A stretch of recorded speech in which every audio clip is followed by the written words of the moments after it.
16 points, 9 rebounds, and 5 assists per game. That's what Alperen Thompson averaged last season as a starter in just his second year in the league. And he did all of this without a jump shot. It's only preseason, but this is kinda terrifying. Top, and he'll back it out. Shot clock at 4. Thompson pops a right wing 3. Shepard to Thompson. Why not?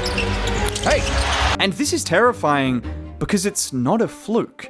This is exactly what Alperen Thompson has been working on this offseason. Yeah, I feel like I'm very confident in my shot right now, everywhere on the court. And if you want to know why this is so scary for the rest of the league, from that same preseason game in which he dominated, look at his first bucket. He goes left, crosses between the legs back to his right, and then a filthy right to left crossover, leaving Mikhailuk for dead and finishing. I don't know if you can see it, but look at Lowry and Kevin Love just glance at each other on the bench. That is also my reaction every time I see Alperen Thompson hoop. And you are telling me he has added a jump shot to his game?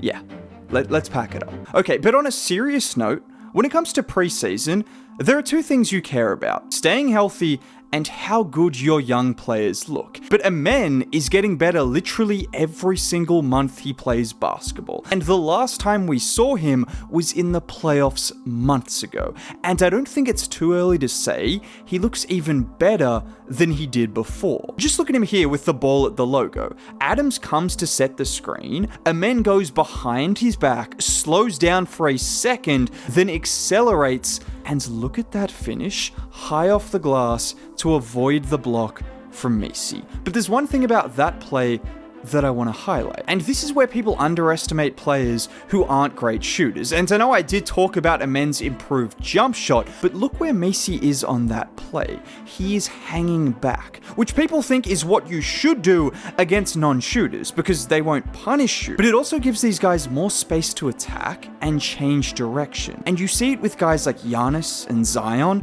and Alperen is that freakishly athletic as well, that giving them a runway can sometimes be even more dangerous than pressing them. Again, like on this play where Pods is already backtracking, anticipating the drive, and even with Post then helping over, just look at the explosiveness attacking the rim. It's just the change of speed, the ability to accelerate and then also decelerate that is just so impossible to guard. And whilst logic might tell you to sag off and force him to shoot, when you do that, you can't use your body to slow him down. You can't decrease his angle, and you can see with every passing game, Alperen is getting more and more comfortable using that change of speed, that handle, his touch around the rim to take advantage of what the defense is giving him. It might not be as obvious as the shooting improvement, but he's making improvements as a finisher and driver as well. Now, in saying that, if Alperen Thompson learns to shoot threes consistently, everyone is screwed. And with every passing preseason game,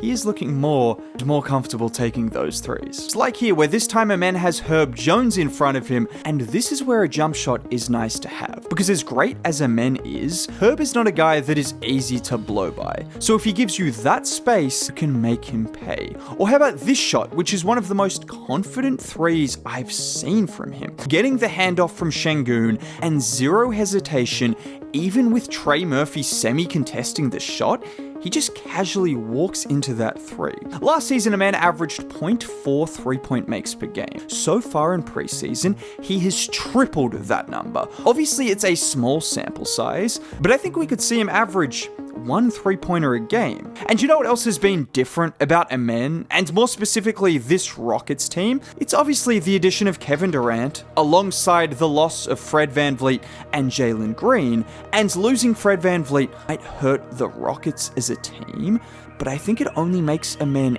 even better. And it's not because of all the reasons you might think. I want you to watch this play. KD gives the ball up to Alpi at the 3-point line. He sets a back screen for Alperen to cut. It's a perfect pass from Alpi, and with Hendricks helping over, Alperen redirects that pass to Jabari in the corner for a 3. Now, what does any of this have to do with Fred VanVleet? Well, the ball is going to be in the hands of Alperen Sengun more than ever, and that is going to help Alperen Thompson massively. Because Amen is just infinitely more dangerous when Sengun has the ball than when Fred would have the ball. Because not only is Sengun drawing the bigs away from the paint and opening up space like on that play, but you have the option of dribble handoffs. You have the option of inverted pick and rolls. There's just more ways for Amen to be effective with Alpi having the ball than when Fred has it. And that's exciting. Just watch this play, which I love. Amen brings it up the floor, drawing Nurkic and kicking it to Alpi. Alpi pump fakes the three,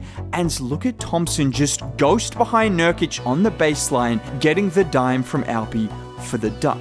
Or this time where it's just a very simple give and go to create that angle for Amen to attack, and all he needs is an angle because his speed does the rest. These guys are entering their third year together. They're both great playmakers with high IQs and a great understanding of where each other likes to get the ball. That's without mentioning their physical traits being perfect for each other. I mentioned it, but I want to see more inverted pick and rolls. I want to see more two-man action with these two guys. This is the future of your franchise right here.